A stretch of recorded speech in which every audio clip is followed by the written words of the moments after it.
الحمد لله وكفى وسلام على حبيبه المصطفى أما بعد فأعوذ بالله من الشيطان الرجيم بسم الله الرحمن الرحيم إن الله وملائكته يصلون على النبي يا أيها الذين آمنوا صلوا عليه وسلموا تسليما اللهم صل على سيدنا ومولانا محمد معدن الجود والكرم وآلہ واصحابہ الکرام وابنہ الکریم وبارک وسلم صلاة دائمة سرمدا ابدا بسم اللہ الرحمن الرحیم ومن نعمرہ ننکسہ فی الخلق افلا یعقلون صدق اللہ مولانا العظیم۔ اور جسے ہم بڑی عمر کا کریں اسے پیدائش میں الٹا پھیر دیں تو کیا وہ سمجھتے نہیں ہیں؟ آج میں نے آیت کریمہ سورہ یاسین شریف کی پڑھی ہے۔ ہماری تفسیر کا جو تسلسل ہے اس سے ہٹ کر کے میں نے آج سورہ یاسین شریف کی ایک آیت آپ کے سامنے تلاوت کی ہے۔ اللہ عز و جل ارشاد فرماتا ہے کہ جس کو ہم بڑی عمر دیتے ہیں پھر اسے بچپن کی طرف لوٹا دیتے ہیں۔ یہ ایک بہت عبرت کی چیز ہے ہم سب کے لیے۔ زندگی کیا ہے یہ آج ہمیں سمجھنے کی ضرورت ہے۔ زندگی کا فلسفہ قرآن پاک کے ذریعے سے سمجھیں۔ اللہ تعالیٰ نے کئی مقامات پر یہ ارشاد بھی فرمایا کہ دنیا کی زندگی ایک دھوکہ تمہیں نہ دے دے، اور سورہ ملک میں اللہ نے فرمایا کہ الذی خلق الموت والحیات لیبلوکم ایکم احسن عملا۔ اس نے موت اور حیات جو بنائی ہے وہ اس لیے کہ تمہیں آزمائے تمہیں اچھے عمل والا کون ہے۔ زندگی جو ہے وہ ایک راؤنڈ اباؤٹ کی طرح ہے، گھوم رہی ہے، جہاں سے شروع ہوتی ہے وہیں آ کر کے ختم ہو جاتی ہے۔ اکثر چیزیں ایسی ہیں جو ہماری اللہ نے جس کو بڑھاپا دیا ہے وہ محسوس کرے گا کہ وہ بچپن سے ملتی جلتی ہیں، چند لوگوں کو چھوڑ کر۔ اکثر انسان کے ساتھ جو معاملات ہیں وہ بچپن کی طرح سے واپس پلٹ آتے ہیں۔ اس کو یوں سمجھ لیں کہ ہم نے زمین میں ایک بیج بویا اور اس سے ایک پودا نکلا۔ شروع میں ایک کوپل نکلی، پھر پودا نکلا، پودا بڑھتا بڑھتا درخت بن گیا، اور ایک تناور دار درخت بن کر پھر اس میں پھول آئے، پھول آنے کے بعد پھر پھل آئے، اور پھل کے اندر پھر کون سا بیج آیا؟ جس بیج کو ہم نے زمین میں بویا تھا وہی بیج پھر باہر آیا۔ ایک لمبا سفر طے کیا اس بیج نے، زمین سے لے کر پودے کی شکل میں، پھر درخت کی شکل میں، پھر پھل میں، پھول میں، اور پھر پھل میں، لیکن آخر میں پھر وہی بیج آیا۔ ایک لمبا سفر۔ اسی طرح سے انسان کے متعلق یہی ہے کہ انسان ایک سفر میں ہے، ایک ایسا لمبا سفر جس میں جانے کے بعد پھر انسان محسوس کرتا ہے کہ میں بہت لمبا سفر کر کے آیا لیکن مجھے جانا کہاں تھا وہ یاد ہی نہیں رہا۔ اب میں اس کو یوں بتاتا ہوں آپ کے سامنے کہ زندگی کے یہ جو نشیب و فراز ہیں، جوانی میں اکثر لوگ مدہوش ہوتے ہیں، انہیں پتہ بھی نہیں رہتا۔ بچپنے کو میں آپ کے بتاؤں، ہمارا بھی ہو یا آپ کا بھی ہو، بچہ جب پیدا ہوتا ہے تو اسے بہت ساری چیزوں میں سہارے کی ضرورت ہوتی ہے۔ کھڑا خود نہیں ہو سکتا، باپ کے یا ماں کے سہارے سے کھڑا ہوگا۔ خود کھا نہیں سکتا، ماں یا باپ اسے کھلاتے پلاتے ہیں۔ اور بڑی موٹی غذائیں یا بھاری بھرکم غذائیں نہیں چبا سکتا، ہلکے پھلکی غذاؤں پر اس کو رکھنا ہوتا ہے۔ دودھ پیتا ہے یا لیکوڈ کوئی چیز، بڑی سالڈ چیزیں نہیں کھا سکتا۔ یہ بچپنے کے حالات یہی ہیں۔ چلتے چلتے گر سکتا ہے، اسے اٹھانا پڑتا ہے، اور اس کے علاوہ بار بار ایک چیز کو اسے بتانا پڑتا ہے۔ یہ سب بچپن کی باتیں ہیں۔ پھر اس کے علاوہ بستر میں ہی پیشاب پخانہ بھی کر لیتا ہے یا کسی کی گود میں کر لیتا ہے، اسے اندازہ نہیں ہوتا۔ میرے عزیزو، یہ بچپن تھا، اس سے ہم گزرے، شعور آیا، جوانی آئی اور اس کے بعد پھر عمر لمبی ہوئی. اب سورہ یاسین شریف کی وہی آیت میں تلاوت کرتا ہوں. اللہ عز و جل فرماتا ہے وَمَن نُعَمِّرْهُ نُنَكِّسْهُ فِي الْخَلْقِ. ہم نے جس کو لمبی عمر دی اسے بچپن کی طرف لوٹا دیتے ہیں. عموماً دیکھا یہ جاتا ہے کہ بڑھاپے میں آنے کے بعد پھر سے وہی حالات ہیں. اب بوڑھا جیسے ہی بڑھاپے میں آیا چلنے پھرنے کے لیے یہ بھی کسی کے سہارے کا محتاج ہو گیا.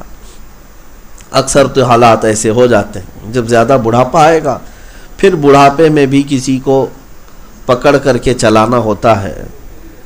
اور پھر وہی حالات کہ بار بار ایک چیز کو بتانا پڑتا ہے. اکثر چیزیں بھول جایا کرتا ہے. جیسے بچہ بچپن میں اکثر چیزیں بھول جاتا، بڑھاپے میں بھی یہی حالات ہوتے ہیں کہ کچھ چیزیں یاد نہیں رہتی، اکثر چیزیں بھول جایا کرتا ہے.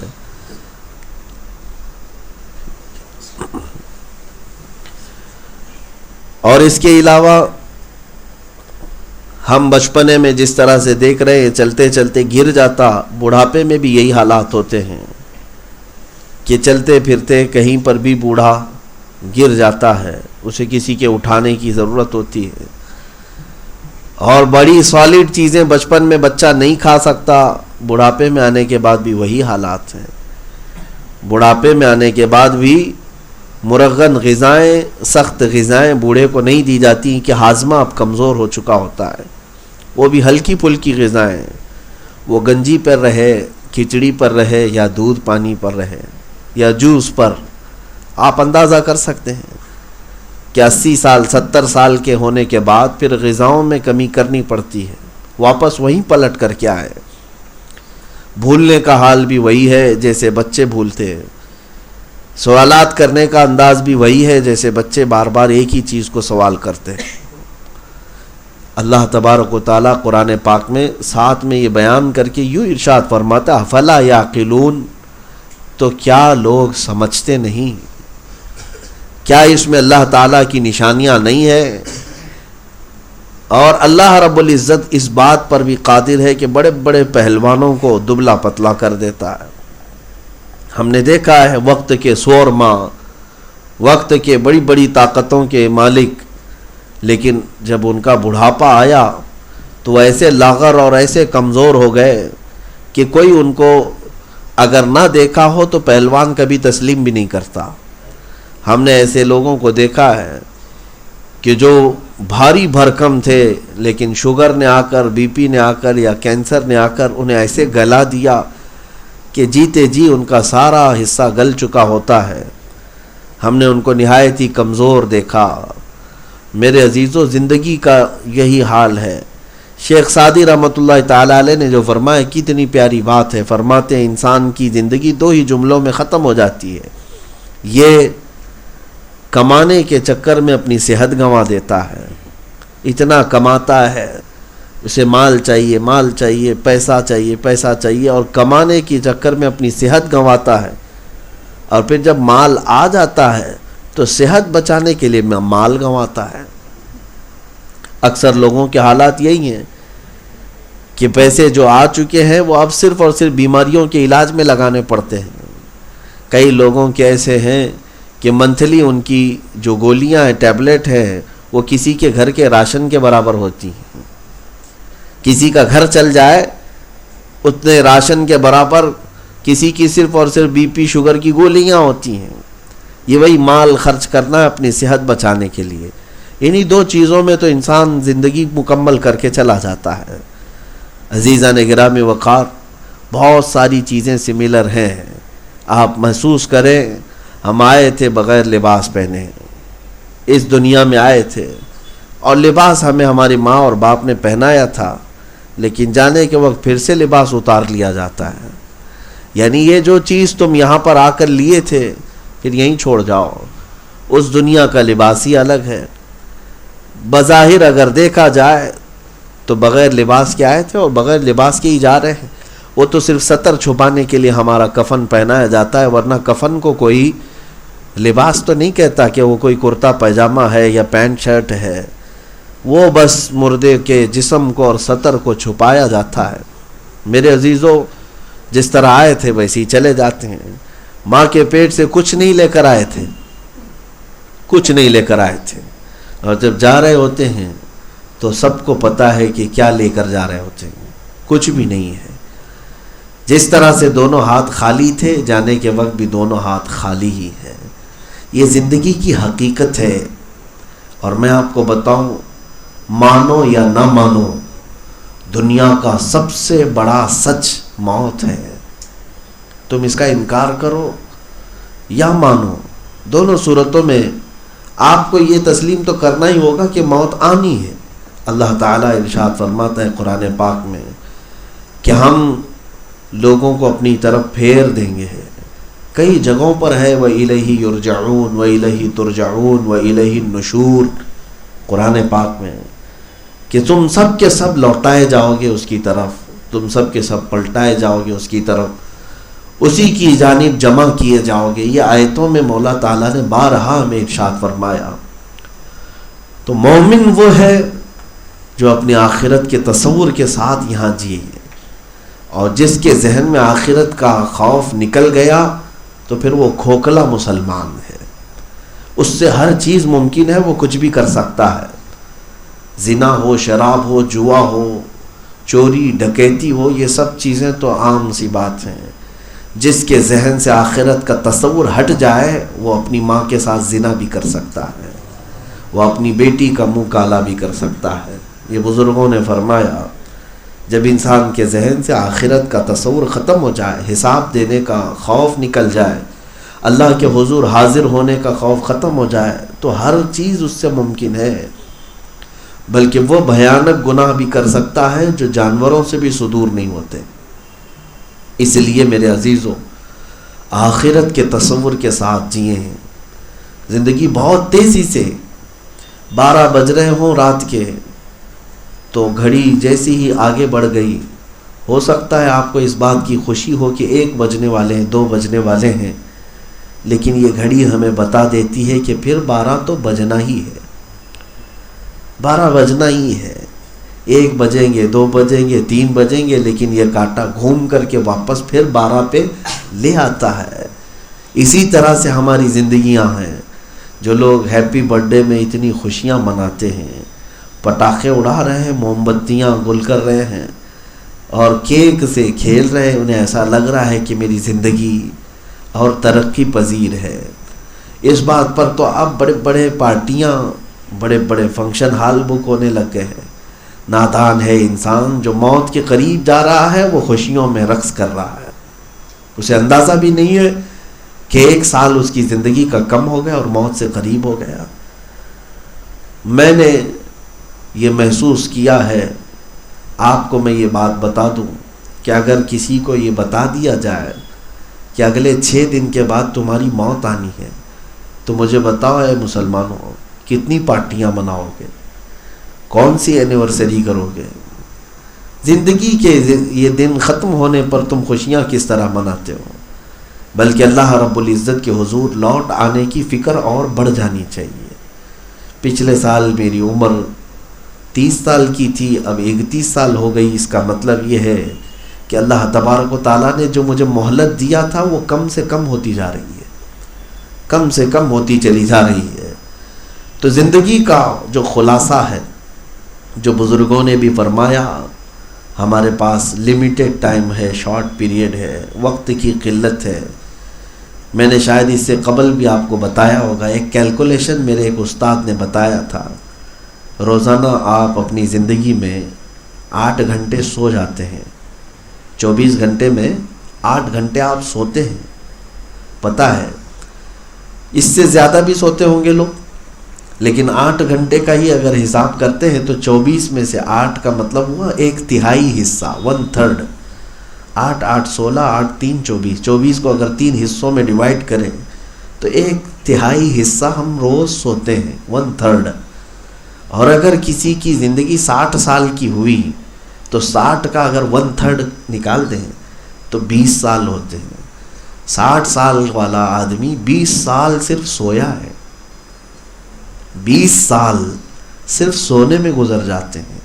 اور پھر بچپن کے ایام نکال دیں پھر بڑھاپے کے دن نکال دیں، پھر اس نے کھانے پینے اور اپنی حاجات میں جو لگایا ہے وہ نکال دیں، اور پھر جو دوست و احباب کے ساتھ گپیں لگانے میں لگایا ہے وہ نکال دیں، تو رب تعالیٰ کو دیا ہوا وقت جو ہے وہ انگلیوں میں بھی گننا مشکل ہو جائے گا۔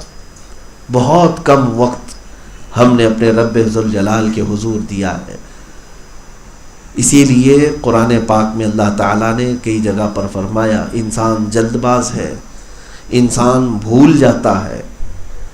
اکثر یہ جو ہمارے پاس صدمے آتے ہیں یہ ہمیں بار بار یاد دلاتے ہیں کہ تمہیں واپس لوٹنا ہے۔ بزرگوں نے فرمایا ہے کہ جب تمہاری زندگی میں کسی عزیز کا انتقال ہو جائے، یا تمہارے مال میں کچھ خسارہ ہو جائے، یا تمہاری طبیعت خراب ہو جائے، تو سمجھ لینا یہ تینوں علامتیں ہیں، الارم ہے جو اللہ تعالیٰ تمہیں ہدایت کی طرف پھر سے بلا رہا ہے۔ تمہارے عزیز کا انتقال ہوا تو سمجھ جاؤ کہ میں بھی جانے والا ہوں۔ جس طرح میرا بھائی چلا گیا، میری ماں گئی، میرا باپ گیا، یا میرا بیٹا یا میرا رشتہ دار گیا ہے، اسی طرح سے جب تمہارے مال میں خسارہ ہو تو تم لوٹ آتے ہو اللہ کے حضور۔ یہ تمہارے لیے اللہ تعالیٰ موقع دیتا ہے کہ پلٹ آؤ۔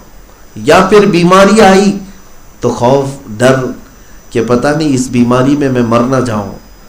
تو میرے عزیزوں، بارہا ہماری زندگیوں میں رب تبارک و تعالیٰ یہ الارم دیتا ہے کہ تم میرے بندے اور میری طرف آنے والے ہو، لیکن انسان اتنی جلدی بھولتا ہے کہ میت کو دفن کرنے کے 3 دن کے بعد وہ اپنے معمولات میں ہے۔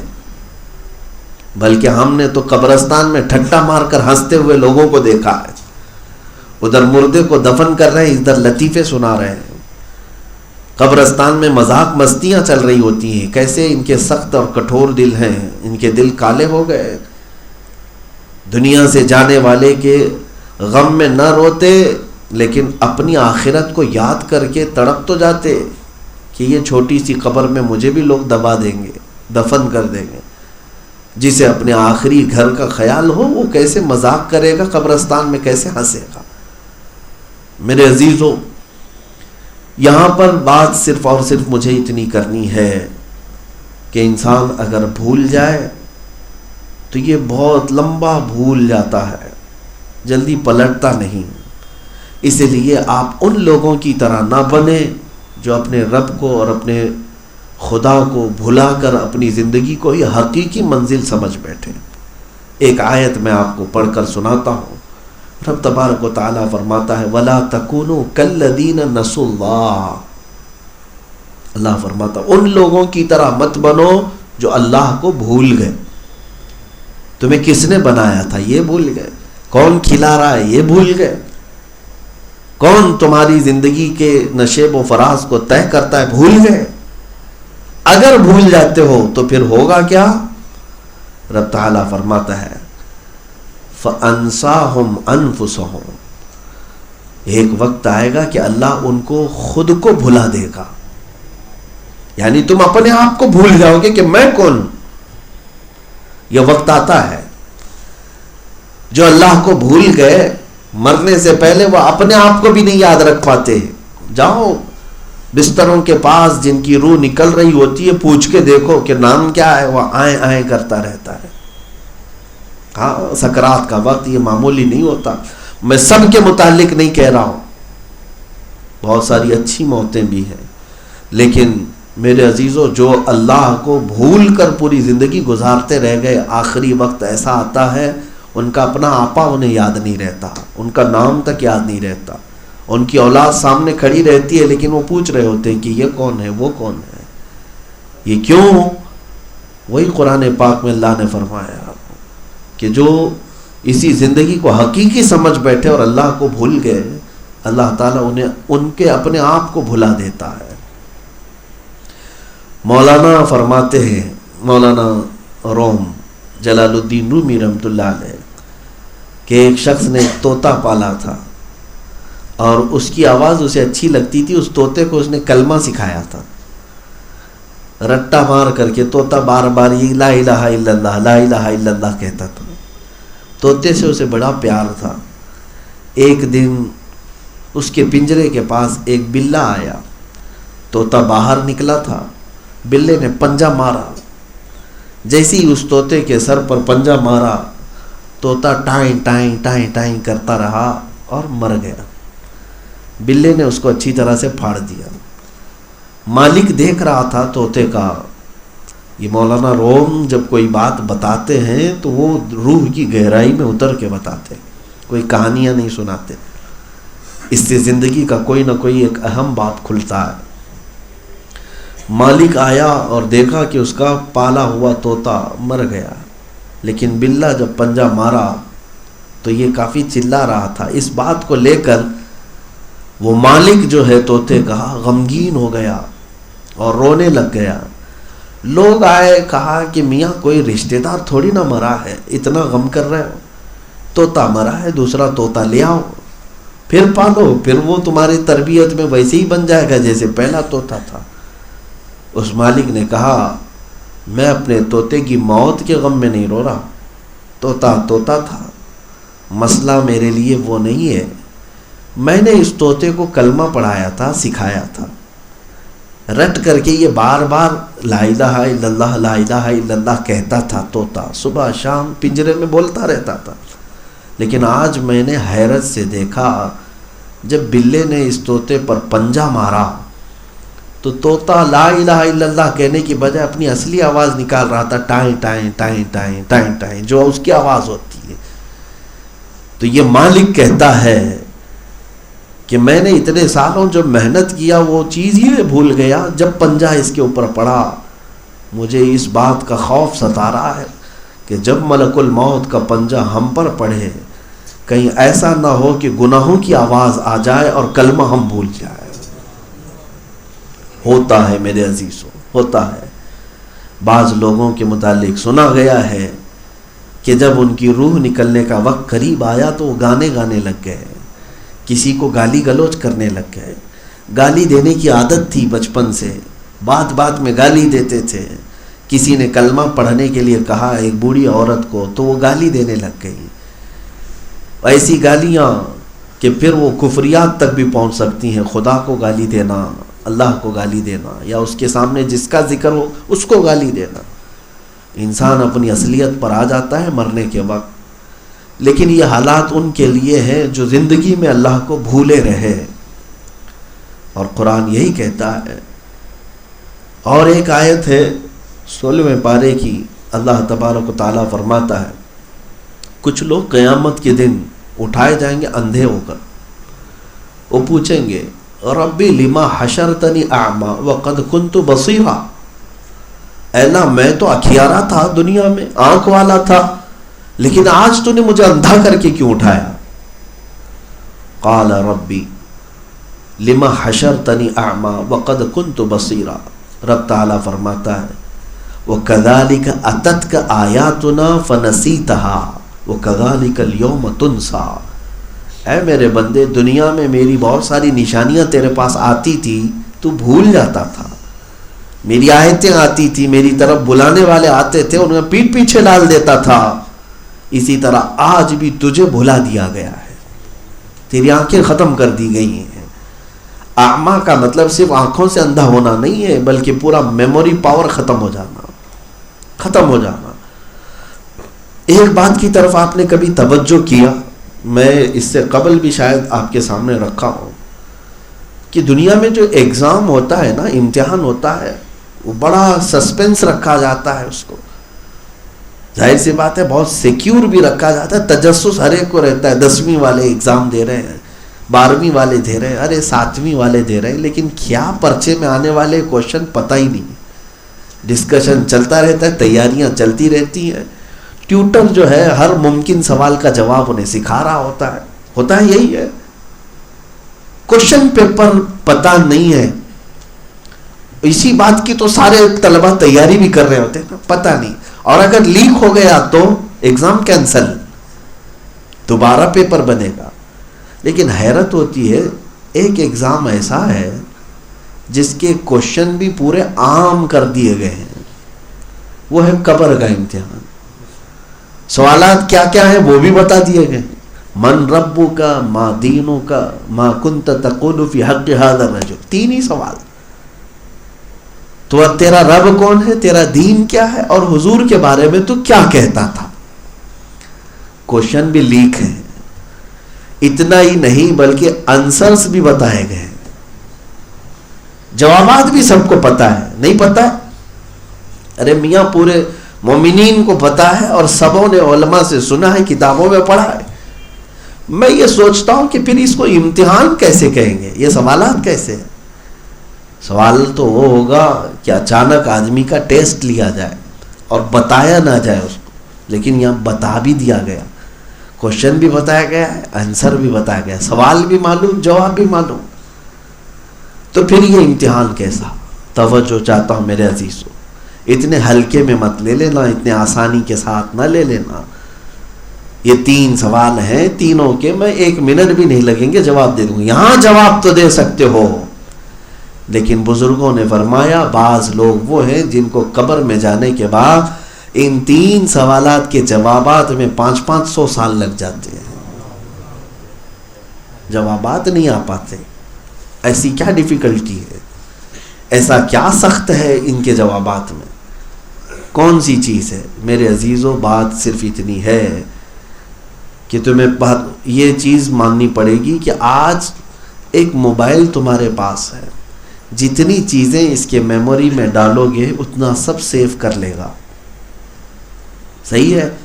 آپ نے قرآن اس میں ڈاؤن لوڈ کیا ہے، نعتیں ڈاؤن لوڈ کی ہیں، تقریریں ڈاؤن لوڈ کیا ہے، جو کچھ بھی ڈالا ہے سب وہ میموری کارڈ میں موجود ہے. اور جب آپ کو چاہیے اس کے اسکرین پر جا کر آپ سرچ کرتے ہیں، وہ اپنے میموری کارڈ سے آپ کے اسکرین پر شو کر دیتا ہے. ہوتا یہی. لیکن اگر یہ انٹرنل میموری یا پھر وہ کارڈ والی میموری کو موبائل سے ہٹا دیا جائے تو آپ 1000 سرچ کریں اسکرین پر کچھ بھی نہیں آئے گا. یہ تو مشین کا ہے.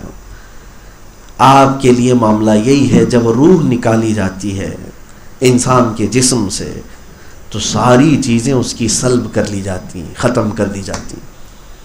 تم مالدار تھے، غریب پڑے ہوئے ہو، تمہارا نام جو تھا اب نام کے ساتھ مرحوم لگ گیا ہے، لباس بدل گیا، ساری حیثیتیں بدل گئی، جو کچھ بھی تھا سب وہ روح کے ساتھ چلا گیا. اب قبر میں جانے کے بعد سارا ذہن خالی ہے، اسی لیے تو جوابات جلدی آتے نہیں ہیں. اب وہاں جواب وہی دے گا جو دنیا میں مولا سے دوستی رکھتا تھا، جس نے یہاں پر اللہ سے بنائے رکھا. اب صرف اسی کے لیے وہاں پر مدد ہوگی جس کے لیے اللہ چاہے گا. اللہ اپنے فضل سے جس کے لیے ذہن کشادہ کر دے اور اس کے جوابات اسے عطا کر دے. کیونکہ جس نے روح نکالا ہے وہی اس بات پر قادر ہے کہ وہ روح نکالے جانے والے بندے کے اندر پھر سے وہ طاقت و قوت عطا کرے کہ وہ جوابات دے سکے. عزیزان گرامی وقار، اتنی بات تو طے ہے، تمہارے ہاتھ میں نہ دنیا میں کچھ ہے نہ قبر میں کچھ ہے. جو کچھ ہوگا وہ فضل مولا سے ہوگا. ایک بات اور بھی میں بتا دوں، جن کو غرور و تکبر ہے اپنی زندگیوں پر، چند لوگوں کی تعریف سے غرور میں مت آ جانا کہ اب میرا مرتبہ بہت بلند ہو گیا، میں جو چاہے کر سکتا ہوں. پیسہ اگر آ گیا ہے تو یہ بھی مت سمجھ لینا کہ میں پیسے سے ہر چیز کر سکتا ہوں. فرعون، قارون، حامان، شداد، یہ وہ نام ہیں جنہوں نے دنیا کی اکثر دولت پر قبضہ کیا لیکن کر کچھ نہیں سکے. میں نے چند دنوں قبل ایک مشہور و معروف کمپنی کے مالک کا تذکرہ پڑھا تھا، کوریا کا. اس کا حال یہ تھا کہ وہ اپنے ملک کی حکومتوں کو بدل دیتا، اتنے بڑے پیسے والا تھا. یہ 2012 یا 14 کی بات ہے. اس کے اچانک صحت میں ایسی گراوٹ آئی کہ وہ کوما میں چلا گیا. جس کے پاس اربوں ڈالر ہیں، اس کا بیٹا موجود تھا. اس کا یہ اعلان تھا کہ جو ڈاکٹر اس کے باپ کا علاج کرے وہ پر ڈے $1 کروڑ لے سکتا ہے. پر ڈے اس کو اتنا پے کیا جائے گا. بس ایک بار اس کو ہوش میں لے آئے تاکہ یہ ہمیں ہوش میں آ کر کے اپنی ساری چیزیں بتا کر کے جائے. 4 سال تک وہ امیر آدمی بستر پر پڑا رہا، نہ ہاتھ اٹھا سکتا نہ پیر اٹھا سکتا، دیکھتا رہتا، گھورتا رہتا، یہ کوما کی کیفیت تھی۔ 4 سال کے بعد کروڑوں ڈالر اس کے اوپر خرچ کیے گئے اور اس کے بعد دنیا سے چلا گیا، ختم ہو گیا۔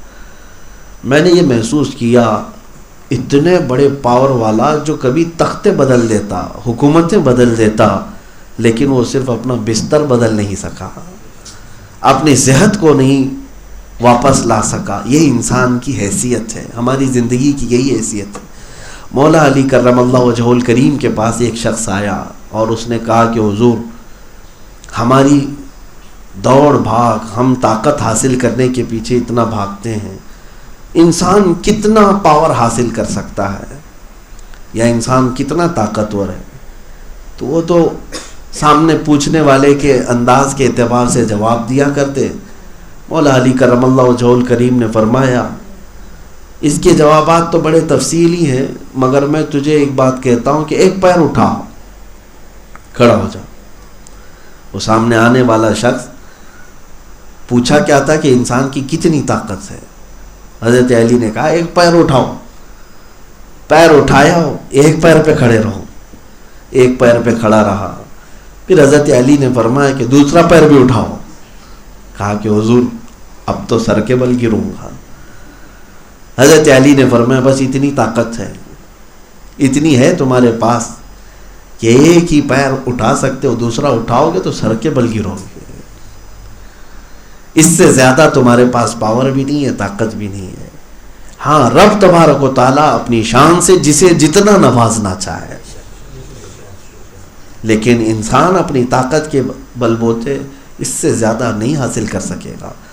عزیزان گرامی وقار، یہ ساری باتیں میں نے جو عرض کی ہیں آپ کے سامنے، یہ زندگی کی حقیقتیں ہیں جس سے آپ انکار نہیں کر سکتے۔ یہ زندگی کے وہ فیکٹ ہیں جس کو آپ منہ نہیں چھپا سکتے۔ اسی لیے وہ بات مجھے یاد آتی ہے، سرکار غوث العظم دستگیر سیدنا عبد القادر جیلانی رضی اللہ تعالیٰ عنہ جب بیان کرتے تھے تو ان کے خطبے میں ہزاروں لوگ روتے تھے، کئی بے ہوش ہو جاتے، کئی لوگوں کے جنازے نکلتے۔ کیوں؟ وہ آخرت کے تصور پر ہی ان کے اکثر خطبے ہوا کرتے۔ غوث پاک کے خطبے آج بھی لکھے ہوئے موجود ہیں، پوری کتاب موجود ہے، لیکن آپ دیکھیں گے کہ پورا ان کا بیان اور خطبہ اسی بات پر چلتا رہتا تھا کہ آخرت ہے اور زندگی ختم ہونے والی ہے۔ ایک بار آپ نے ممبر پر بیٹھ کر کیا بیان کیا سنیں۔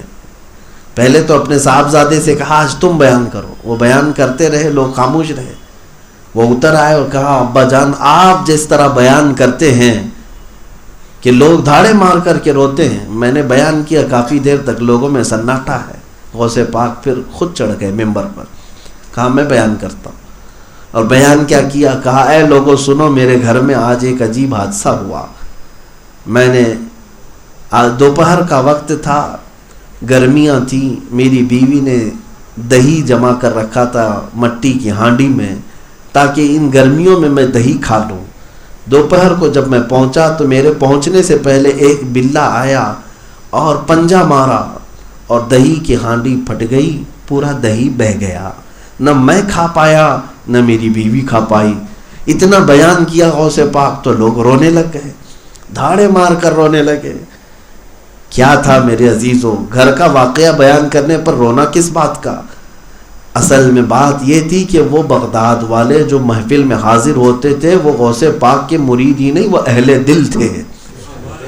وہ باتوں کی تہ تک پہنچتے کہ غوث پاک اپنے گھر کا قصہ نہیں سنا رہے ہیں بلکہ ہر انسان کی زندگی کی حقیقت اور اس کا فیکٹ بتا رہے ہیں کہ تم جس طرح سے میرے گھر میں دہی جمایا گیا تھا گرمیوں میں کھانے کے لیے، پوری زندگی بھر مال جمع کرتے ہو کہ بڑھاپے میں کام آ جائے، مصیبت کے وقت کام آ جائے، جمع کرتے کرتے رہ جاتے ہو، پھر وہ وقت آتا ہے جب تمہارے کھانے کا اس سے پہلے ملک الموت آ کر تمہاری روح قبض کر جاتا ہے۔ جس طرح میرے گھر میں بلے نے پنجہ مارا اور دہی کی ہانڈی توڑ دیا، بہہ گیا، ہماری زندگیوں میں بھی ہم نے دیکھا ہے کہ سب کا سب دھرا کا دھرا رہ جاتا ہے، ویسے کہ ویسے ہم چھوڑ کر چلے جاتے ہیں۔ آپ کو اندازہ بھی ہے کہ جس وقت دنیا سے آپ جا رہے ہوتے ہیں یا ہم جا رہے ہوتے ہیں کتنی چیزیں باقی رہ جاتی ہیں، کتنی چیزیں، ہمارا سارا کا سارا یہاں چھوڑ کر کے ہم رخصت ہوتے ہیں۔ کئی اولاد اگر اللہ نے دیا ہے تو بیوی بچے اور اپنا بنایا ہوا وہ گھر، اپنے خریدے ہوئے سامان، اپنی جان جس میں لگی ہوئی ہے وہ لباس، اپنا مال، یہ ساری چیزیں دیکھتے رہ جاؤ گے، اور جب تمہیں اٹھا کر لے جایا جا رہا ہوتا ہے خالی طور پر کچھ بھی نہیں، کفن میں ایک جیب تک نہیں سلتے، اور قبر میں ایک تکیہ تک نہیں رکھتے، اور سونے کے لیے ایک چٹائی بھی نہیں دیتے، کچھ بھی نہیں ہوتا۔ یہی زندگی کی حقیقت ہے، اس سے منہ نہیں موڑو۔ کب تک اس سے منہ موڑو؟ میرے آقا صلی اللہ تعالیٰ علیہ وسلم کی اس حدیث کی وجہ سے میں آج یہ بیان کر رہا ہوں، جس میں اللہ کے نبی صلی اللہ علیہ وسلم نے فرمایا، میں جا رہا ہوں، دو نصیحت کرنے والوں کو تمہارے درمیان چھوڑ جاتا ہوں، جب تک یہ دو نصیحت کرنے والوں کی نصیحت سنتے رہیں گے لوگ ہدایت پر قائم رہیں گے۔ وہ کون سے دو نصیحت کرنے والے ہیں؟ حضور پاک صلی اللہ علیہ وسلم نے فرمایا، ایک قرآن ہے اور دوسرا موت ہے۔ قرآن تمہیں نصیحت کرتا رہے گا، اور موت تمہارے محلے میں آئے، تمہارے رشتہ داروں میں آئے، وہ بھی ایک خاموش نصیحت کر کے جاتی ہے کہ تیرا بھی یہی ہونا ہے، تمہیں بھی یہیں پر اپنے سفر کا خاتمہ کرنا ہے۔ میرے عزیزو، آج جس طرح موت عام ہے، میں نے اپنی زندگی میں اتنی موتیں کثرت کے ساتھ کورونا کال میں جس طرح سے ہوئی ہیں نہیں دیکھا۔ لاشوں کے انبار دیکھا آپ نے کہ جیسے لوگ لنگر کے لیے بھیڑ بھاڑ لگاتے، یہاں لوگ جلنے کے لیے، دفن ہونے کے لیے بھیڑ لگائے ہوئے۔ قبروں کے پاس اس قدر بھیڑ بھاڑ کس بات کی؟ مردوں کی بھیڑ۔ یہ تو ہمیں جتنا دکھایا گیا ہے، ورنہ جو نہیں دکھا وہ کتنی لاشیں تھیں، کتنی موتیں تھیں۔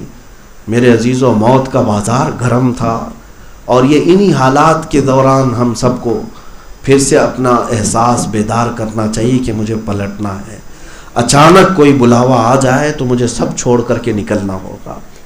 اسی لیے چند نصیحتیں میری سن لو کہ جانے کے وقت اچانک کوئی موت آئے تو اتنی تیاری تو رہے کہ پھر میرے بعد میرے گھر والے یا کوئی دیکھے تو میرے اوپر وہ لان تان تو نہ کرے۔ کچھ چیزیں صاف ستھری رکھو، اپنے گھر کو، اپنے اہل و عیال کو، اور اپنے پاس موجود چیزوں میں سے دو چیزوں کو صاف رکھو۔ ایک تمہارا موبائل ہے اور ایک تمہارا دل ہے۔ تقریباً دونوں کے حالات آج ویسے ہی ہو گئے۔ موبائل نکال لو تو زیادہ دیر تک شاید زندہ نہیں رہے گا، جیسے دل نکال لو تو زیادہ دیر زندہ نہیں رہے گا۔ سیم تقریباً ہو گئے۔ یہ تو میں اسے ہی کہہ رہا ہوں، ورنہ موبائل کی حیثیت دل کے برابر نہیں ہے۔ آج بنا لیا گیا اس طرح سے۔ اللہ نہ کرے ایسا ہو کہ ایک خاتون اس بات کا آج بھی پچھتاوا کرتی ہے کہ میں اپنے شوہر کی بڑی عزت کرتی تھی، بہت عزت کرتی تھی اور بہت محبت بھی کرتی تھی۔ اچانک میرے شوہر کا انتقال ہوا ہارٹ اٹیک کی وجہ سے، اور اس کے بعد ساری چیزیں میرے پاس آ گئی، وراثت کی ہو یا گھر میں، لیکن موبائل جو ہے یہ ایسی چیز ہے، کتنی عزتیں ختم کر دیتا ہے، کتنی محبتوں کا قتل کر دیتا ہے۔ وہ خاتون، میں کسی کا وہ نہیں چاہتا کہ بے عزتی و توہین ہو، صرف عبرت کے لیے میں ذکر کرتا ہوں۔ سوال اس نے اس لیے بھی نہیں کیا تھا کہ اپنے شوہر کے لیے کچھ غلط جملے یا کچھ بددعا کرے، لیکن صرف اس لیے کہ دل میں جو کھٹائی آئی ہے، جو کڑوائی آئی ہے، کڑواہٹ آئی ہے، اس کو ختم کیسے کروں؟ میرے دل میں بڑی کڑواہٹ آئی ہے، اس کو ختم کرنے کے لیے میں کیا کروں؟ ہم نے پوچھا کہ وجہ کیا ہے؟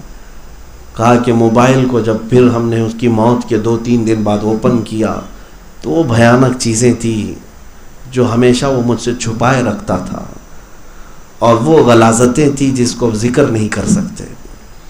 تو تمہارے قریبی رشتہ دار، تمہاری بیوی تم سے بدظن ہو سکتی ہے صرف ایک آلے کی وجہ سے، تو سوچو کہ اللہ کے حضور جا رہے ہیں جو قادر مطلق ایک آن کے لیے بھی غافل نہیں ہے ہماری حرکتوں سے، اس کے سامنے پھر ہماری شرمندگی اور ذلت کا کیا حال ہوگا؟ یہ سب چیزیں پاک و صاف تو رکھیں۔ کئی لوگوں کے حالات ایسے ہیں کہ انہوں نے ڈائریوں میں لکھ رکھا تھا، موبائل آنے سے پہلے کے حالات ایسے تھے، وہ گناہ بھی لکھتے تھے، نیکیاں بھی لکھتے تھے، پتہ نہیں ایسا کیوں ماحول تھا، لیکن جب ان کے ہاتھ، ان کی ڈائریاں دوسروں کے ہاتھ لگی تو زندگی بھر کمائی ہوئی عزت ختم ہو گئی۔ دل پاک رکھو کہ اللہ کے حضور جانا ہے، اور یہ باقی دنیاوی چیزوں میں شاید تمہارا موبائل ہو، کمپیوٹر ہو، کوئی بھی چیز ہو، اس کو پاک رکھو کہ تمہاری عزت برقرار رہے۔ تمہیں اندازہ نہیں کہ کس وقت تمہاری موت آ جائے، اتنا بھی تمہارے پاس مہلت نہیں ہوتی کہ تم پاسورڈ چینج کر لو، اتنی بھی مہلت نہیں آتی کہ تم کچھ چیزیں ڈیلیٹ کر لو، کچھ چیزیں صاف کر لو۔ میاں ہم نے ایسے ایسے اوقات دیکھے ہیں کہ کلمہ پڑھنے تک کی فرصت نہیں دی جاتی، یہ ساری چیزیں تو دور کی بات ہیں۔ اس لیے اللہ کے حضور جانے کی پہلے سے تیاری رہے، ناگہانی موت، اچانک موت آ کر ہمیں دنیا میں بھی اور آخرت میں بھی ذلیل نہ کرے۔ ان مختصر سی چیزوں کے لیے اپنا سارا کچھ قربان نہ کرنا۔ غوث پاک رضی اللہ تعالیٰ عنہ کے مریدین کا جو محور ہوتا ہے وہ ایک آیت کے اوپر ہوتا ہے، قل متاع الدنیا قلیل۔ غوث پاک کے اکثر خطبوں کی آیت یہ ہے، اے محبوب آپ فرما دیں کہ دنیا کا سامان بہت تھوڑا ہے، تمہیں پتہ بھی نہیں کہ اللہ تعالیٰ تمہیں کیا دینے والا ہے۔ آپ کو ایک اندازے کے مطابق بتا دوں میں، حساب کتاب ہو جائے گا قیامت کے دن، برسوں لگیں گے، جنتی جنت میں جا چکے ہوں گے، کئی 100 سال بلکہ ہزاروں سال کے بعد سب سے اخیر میں جو جنت میں آئے گا، سب سے لاسٹ، جس کا حساب کتاب ہونے میں کتنے سال لگ گئے پتہ نہیں، یا دوزخ میں عذاب سہ کر کے آیا لیکن سفارش یا شفاعت پر اخیر میں آ گیا، سارے جنتی جنت میں براجمان تھے، لاسٹ مومنٹ پر جو بندہ آیا، حدیث میں ہے وہ جنت میں داخل ہو کر اپنی سیٹ پوچھ رہا ہے، اپنا محل پوچھ رہا ہے کہ میرا کہاں ہے۔ ظاہر سی بات ہے سارے لوگ اپنی اپنی جگہ پر بیٹھ چکے، ان کی مسریاں، ان کے دیوان لگے ہوئے ہیں، ان کے خدام ان کے ارد گرد حوریں، ان کے زر و جواہرات سے بنے ہوئے ہیں، محلات، چمک دمک، ساری چیزیں، لیکن سب سے اخیر میں آنے والا جنت میں وہ ڈھونڈ رہا ہے کہ میری جگہ کہاں ہے۔ ہر جگہ ڈھونڈا تو سب فل تھا، سب فل تھا، تو رب تبارک و تعالیٰ سے پوچھتا ہے کہ اے مولا تو نے مجھے جنت میں داخل تو کر دیا، سب سے اخیر میں آیا صحیح، میرے لیے جنت میں کیا ہے؟ توجہ چاہتا ہوں میرے عزیزوں۔ اللہ تبارک و تعالیٰ اس بندے سے پوچھتا ہے، خود فرماتا ہے اے بندے تو سب سے اخیر میں آیا، کیا تو اس بات سے خوش ہوگا کہ جس دنیا سے تو آیا ہے، جس دنیا سے تو آیا ہے اس دنیا کے برابر کا ایک محل دے دوں؟ اللہ ہو سب سے اخیر میں آنے والا، وہ کہتا ہے کہ اے رب ذوالجلال یہ میری حیثیت سے زیادہ ہے، اور تیرا رحم تو اور بھی بلند ہے، تیرا کرم اس سے بڑھ کر ہے۔ اللہ تبارک و تعالیٰ پھر فرماتا ہے جس دنیا سے تو آیا ہے کیا اس کے مثل 2 گنا بڑا ایک محل تجھے جنت میں دے دوں؟ وہ بندہ کہتا ہے کہ رحمان تیرا فضل بلند ہے، میں اتنے کا اہل نہیں، یہاں تک کہ اللہ تبارک و تعالیٰ اس کی عطا کو، اپنی عطا کو بڑھاتا جاتا ہے، یہاں تک فرماتا ہے کہ جس دنیا سے تو آیا ہے اس کے 10 گنا بڑا ایک محل تجھے دے دوں۔ وہ شاداں و فرحاں رقص کنا ہوتا ہے جنت میں کہ کیا رب تبارک و تعالیٰ اتنی بڑی چیز مجھے عطا کرے گا، اور پھر فرشتوں کو حکم ہوتا ہے کہ فرشتوں اسے لے جاؤ، جس دنیا کو یہ گزار کر کے آیا ہے اس دنیا کے مثل 10 گنا بڑا محل اسے جنت میں دیا جائے۔ اب جنت کتنی بڑی ہے اس کا تو تصور بھی ہم نہیں کر سکتے، اس کا تصور بھی نہیں ہے۔ ایک بندے کو جب اتنی بڑی جگہ دی جا سکتی ہے تو پھر انبیاء کا مقام کیا ہے، صحابہ، اولیاء، تابعین کا مقام کیا ہے، اور متقین کا مقام کیا ہے، انہیں کیا کیا دیا جائے گا، سوچ بھی نہیں سکتے۔ اسی لیے فرمایا گیا نا کہ جنت وہ ہے جو تمہارے تصور میں بھی نہیں آئے. تم کس چیز پر اس کو قیاس کرنے لگ گئے, کمپیئر کرنے لگ گئے؟ 7 اسٹار ہوٹل پر, 5 اسٹار ہوٹل پر, کہ جتنی سہولیات یہاں تھی وہ جنت میں ملیں گی. جو تمہارے ذہن میں آ گئی چیز وہ جنت نہیں, اس سے بہت بہت بلند ہے. میں آپ کو بتاتا ہوں یہ بات میں نے کیوں رکھی, کہ اللہ نے کیا یہ سچ نہیں فرمایا کہ محبوب آپ فرما دیں کہ دنیا کا سامان بہت تھوڑا ہے, بہت تھوڑا ہے. یہاں تک کہ ایک حدیث پاک میں یہ بھی ملتا ہے کہ دنیا کا سب سے زیادہ عیش کیا ہوا آدمی, سب سے زیادہ عیش کیا ہوا آدمی, جو ہر نعمت یہاں چکھ چکا ہوگا, ہر نعمت چکھ چکا ہوگا, وہ چاہے 5 اسٹار ہو, 7 اسٹار ہو, یا بادشاہوں کے محلات ہوں, ہر لذیذ غذا کھایا ہوا ہو, ایسا شخص وہاں پر قیامت کے دن لایا جائے گا اور اسے صرف جنت کی چلنے والی ہوا دکھائی جائے گی یا خوشبو بتائی جائے گی, اور اس کے بعد پھر اہل محشر کو اس کے سامنے پیش کیا جائے گا. اس سے پوچھا جائے گا کہ تو نے دنیا کی ہر لذت, ہر نعمت چکھ لی تھی, دنیا کا سب سے عیش کیا تھا, تیرا وہ عیش اور تیری دنیا کی وہ ساری لذتیں جس کو تو نے مال سے حاصل کیا, ہر طرح کا آرام, وہ بلند تھا یا جنت؟ وہ بندہ کہے گا میں جو زندگی گزار کر کے آیا, اس طرح کی 100 گنا زیادہ زندگیاں دی جاتی تو وہ ہیچ ہیں جنت کی صرف ایک خوشبو پر, اس لیے کہ اس میں جو لذت ہے میں نے کبھی اپنی زندگی میں نہیں پائی. میرے عزیزوں یقین تو کرو, اللہ نے جو فرمایا دنیا کا سامان تھوڑا ہے, والآخرۃ خیر لمن اتقی, آخرت بہتر ہے اس کے لیے جو اللہ سے ڈرا, پرہیزگاری اختیار کیا. کتنا حاصل کر سکو گے مجھے بتاؤ, کتنا جمع کر سکو گے, کتنا حاصل کر سکو گے؟ پوری زندگی جوخم میں ڈال لو, پھر بھی آج کے دور میں حالات ایسے ہیں کہ ایک گھر شہر میں بنا نہیں پاؤ گے. چلو بنا بھی لیا اور بلندی پر چلے گئے, اور بلندی پر کہاں تک پہنچ سکو گے؟ اتنی تمہاری حیثیت نہیں آ سکے گی کہ تم اپنی دل کی دھڑکنوں کو تھوڑا اور بڑھا سکو. نہیں رک, ساری چیزیں حاصل کرنے کے بعد بھی تمہارے پاس کچھ نہیں رہے گا. اسی لیے اس بات کا یقین کر لو کہ جو اللہ کے پاس ہے وہ بہت بلند ہے, وہ بہت زیادہ ہے, اور اس کے لیے ہمیں تھوڑی بہت چیزوں کا یہاں عیش قربان کرنا چاہیے. ایک بات پر اب اپنی گفتگو کو ختم کی طرف لے آتا ہوں. فرمایا گیا جنت اور دوزخ دونوں کے راستے کیسے ہیں, میرے جملوں پر توجہ دیں. جنت کا راستہ بہت ہی کانٹے بھرا ہوا ہے, اور دوزخ کا راستہ پھولوں سے سجا ہوا ہے. میں نے الٹا تو نہیں کہہ دیا, بظاہر تو الٹا ہے, حقیقت ہے. لیکن جنت کا راستہ, میں ہوش و حواس میں بول رہا ہوں, جنت کا راستہ کانٹوں سے بھرا ہوا اور دوزخ کا راستہ پھولوں سے سجا ہوا. مولانا روم فرماتے ہیں یہ دنیاوی اعتبار سے, اس لیے کہ جو چلنے والا ہے دوزخ کی طرف, ہر گناہ میں اسے لذت لگتی ہے, اسے لگتا ہے کہ اتنا آسان راستہ ہے, نہ نماز کی ضرورت, نہ روزے کی, نہ زکوٰۃ کی, نہ صبح اٹھنا ہے, نہ شام میں اٹھنا ہے, یہ تو بالکل آرام دہ لگتا ہے.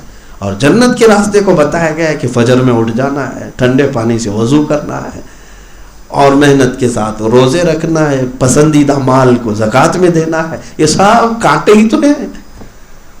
لیکن میرے عزیزوں ایک بات یاد رکھ لینا, جس کو اپنی منزل پتہ ہے اس کے لیے کانٹے پھول بن جاتے ہیں, اور جسے دوزخ کی گرمی پتہ ہو اس کے لیے پھول بھی کانٹے بن جاتے ہیں. ہاں, اور یہ کانٹوں کی بات میں نے جو کیا ہے وہ یوں ہی نہیں, بڑے بڑے بزرگوں نے فرمایا, بڑے بڑے بزرگوں نے فرمایا کہ اکثر ایسا ہوتا ہے کہ اس کو محسوس کرنا ہو تو ٹی وی کے سامنے 3 گھنٹے گزر جائیں گے, 4 گھنٹے گزر جائیں گے, ارے وہاں تو وہ ذرا برابر اکتاہٹ نہیں محسوس کرتا. لیکن ذکر کی مجلس ہو یا مسجد کی محفل ہو, بار بار پالتی بدلنا اور اس کے اندر اکتاہٹ, بھاگ جانے کا دل. کیوں؟